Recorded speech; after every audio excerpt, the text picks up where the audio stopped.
मुआशरे में कुछ किरदार इतने हसीन होते हैं कि नज़रों से गुजर जाएं तो तमाम उम्र याद रहते हैं। हैदराबाद की हिरा भी ऐसी ही एक लड़की है जो जानवरों के लिए मसीहा बन गई। यकीनन अल्लाह सुब्हानहू व तआला की हर मखलूक का ख्याल रखना बेहद अफजल है और बहुत ही अच्छा काम है, और हिरा ने जो काम किया है उसकी जितनी तारीफ की जाए कम है। एंड वी मिन हैसल कौम एज ए सोसाइटी हमें सपोर्ट करना चाहिए हिरा को ज़्यादा से ज़्यादा।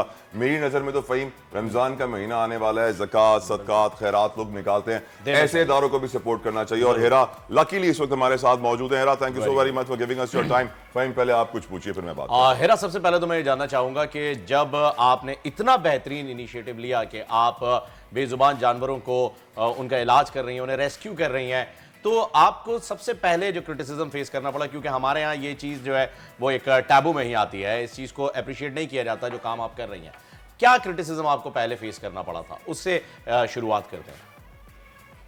शुक्रिया बहुत बहुत, आप लोगों ने प्रोग्राम में इनवाइट किया, मुझे बात करने का मौका दिया।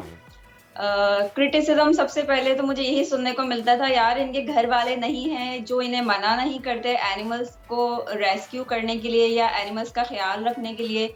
हमारे घर में तो लड़कियां इस तरह बाहर नहीं जाती हैं, इस तरह सड़कों पे जाके रेस्क्यू नहीं करती हैं, उनकी हेल्प तो नहीं करती हैं।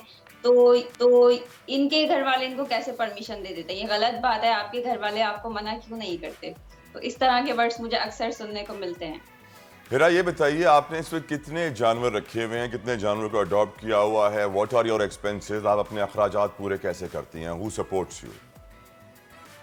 जी, शेल्टर पे मेरे पास तकरीबन अभी 70 प्लस एनिमल्स मौजूद हैं, जिसमें तमाम स्ट्रीट एनिमल्स जो आमतौर पे रोड पे देखे जाते हैं, जिसमें कैट्स, डॉग्स और डोंकीज वगैरह, समटाइम कुछ बर्ड्स भी होते हैं, वही हमारे शेल्टर पे अभी मौजूद हैं।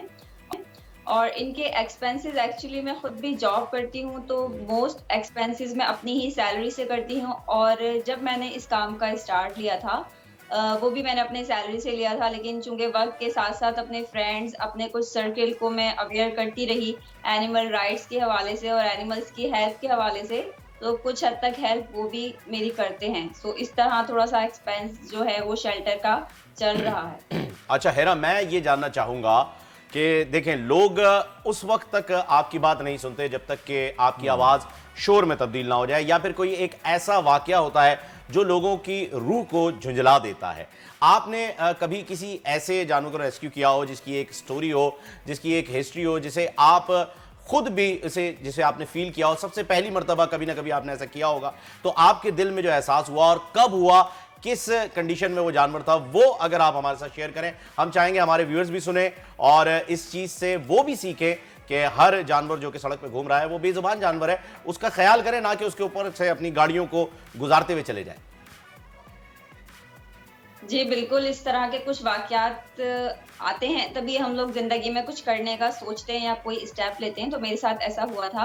एक्चुअली कैट्स और पप्स वग़ैरह मैं बहुत सालों से, मुझे खुद भी नहीं याद कि मैं कब से रेस्क्यू कर रही हूँ, बहुत टाइम हो चुका है। लेकिन 3 इयर्स पहले एक डोंकी ऐसा था जो बहुत ज़्यादा इंजर्ड था, उसको एक्सीडेंट हो गया था, उसके पैर भी टूटा हुआ था और काफ़ी ब्लीडिंग हो रही थी। तो उसको रेस्क्यू करना मेरे लिए अकेले काफ़ी मुश्किल हो रहा था, चूँकि उस टाइम मेरे पास टीम मौजूद नहीं थी। मैं सेल्फ अपने एक डॉक्टर के साथ इस तरह ट्रीटमेंट्स ऑन लोकेशन किया करती थी।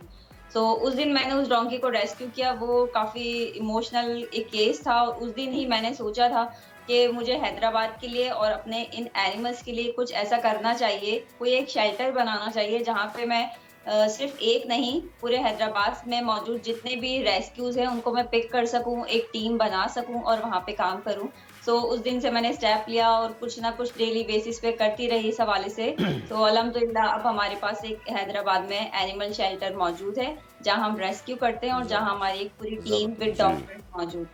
मेरा ये बताइए कि पाकिस्तान का एक बहुत बड़ा नाम है आयशा चुंद्रीगर, जिनकी तंजीम है आयशा चुंद्रीगर फाउंडेशन, जो कि यही काम करती हैं जो आप कर रही हैं और बहुत बड़े पैमाने पर करती हैं। जितनी उनकी तारीफ़ की जाए कम है, उनको बड़े बड़े एजाज़ों से भी नवाजा गया है। कभी आपने उनके साथ कनेक्ट होने की कोशिश की कि हम मिलकर काम करें ताकि हमारी रिसोर्सेज ज़्यादा से ज़्यादा बढ़ सकें और हम ज़्यादा से ज़्यादा जानवरों को रेस्क्यू कर सकें?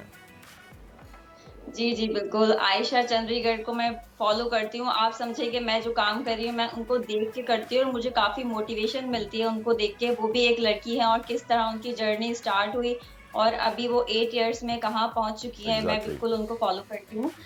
जी जी बिल्कुल, वो कांटेक्ट में है, उनसे काफ़ी हद तक हमारी बात होती है, जहाँ कुछ गाइडेंस की ज़रूरत होती है हम उनसे बात करते हैं। उनकी टीम बहुत अच्छी है, हमें गाइड करती है। इवन कोई ऐसे केसेस होते हैं जो हमारे पास हैदराबाद में हमसे हैंडल नहीं हो पाते हैं, सो हम वो Exactly. केसेस उन्हें कराची शिफ्ट कर देते हैं, तो काफ़ी अच्छा। हद तक हेल्प आउट होती है। अच्छा हेरा, मैं आपसे ये जानना चाहूंगा कि कभी ऐसा हुआ आपके साथ कि आप किसी जानवर को जो है वो रेस्क्यू करने के लिए गई और उस पर टॉर्चर किया हो किसी ने? कभी अक्सर ऐसे लोग मिल जाते हैं, जैसे मैं आपके साथ एक तलहा वाक़या शेयर करना चाहूँगा। ये मेरा पर्सनल एक्सपीरियंस के थ्रू है कि कराची का ये एक इलाका है दस्तगीर, जहाँ हुआ ये था कि कुछ डॉगी के पपीज़ थे छोटे छोटे से, और आपको पता है वो 7 या 8 की तादाद में ही होते हैं अक्सर। उसमें कुछ वहाँ के इलाके के शरारती लोगों ने उन पपीज़ के ऊपर पटाखे, जो क्रैकर्स होते हैं ना, वो बांधे, जिसकी वजह से वो पपीज़ मर गए और जो उनकी माँ थी वो पागल हो गई। अल्लाह पागल होने की वजह से इलाका मुकीनों ने उसे भी मार दिया। तो ये टॉर्चर के जो वाक़यात हैं जो कि अक्सर होते रहते हैं, कभी आपने किसी ऐसे पपी को, कैट को या किसी ऐसे एनिमल को रेस्क्यू किया हो जो टॉर्चर की वजह से आपके पास आया हो, ना कि एक्सीडेंट की वजह से? मोस्टली जो जनाब हमारे पास केसेस आते हैं रेस्क्यू के हवाले से, वो एनिमल्स में बहुत कम ऐसा होता है कोई बीमारी हो या कोई इशू हो जिसकी वजह से वो वायरस फैला हो। बहुत ही साल में कोई एक आध बार इस तरह बीमारी आती है, अदरवाइज नहीं आती। वो सब इंसानों के जुल्म का जो शिकार होते हैं वही हमारे पास केसेस आते हैं। और अगर हम ये बात हटा दें कि एक्सीडेंट केस ना हो, तो इंसानी जुल्म का शिकार बिल्कुल आते हैं। रिसेंटली हमारे पास एक केस आया था, एक डॉग था जो कि भौंकता बहुत था। एरिया के 1-2 लोग उसे खाना खिलाते थे, लेकिन बाकी लोग, आपको पता है कि एक बंदा जब खाना खिलाता है तो बाकी कुछ ना कुछ लोगों को, एरिया के लोगों को इश्यू हो जाता है। तो उन्होंने उस डॉग को सिर्फ भौंकने पर रात में उठ के उसके सर पे सो रहा था। वो डॉग एडल्ट डॉग था और काफी हेल्दी माशाल्लाह। उसके सर पे उन्होंने कुल्हाड़ियां मारी हैं, उसको 4-5 कुल्हाड़ी के वार किए। उसके सर पे बिल्कुल कुल्हाड़ी की लाइंस बंधी थी। इवन के अल्लाह उसका अकबर। हेरा, बहुत बहुत शुक्रिया, आपका वक्त थोड़ा सा कम है मेरे पास। एक सब्सक्राइब करें और बेल दबाएं ताकि कोई खबर रह न जाए।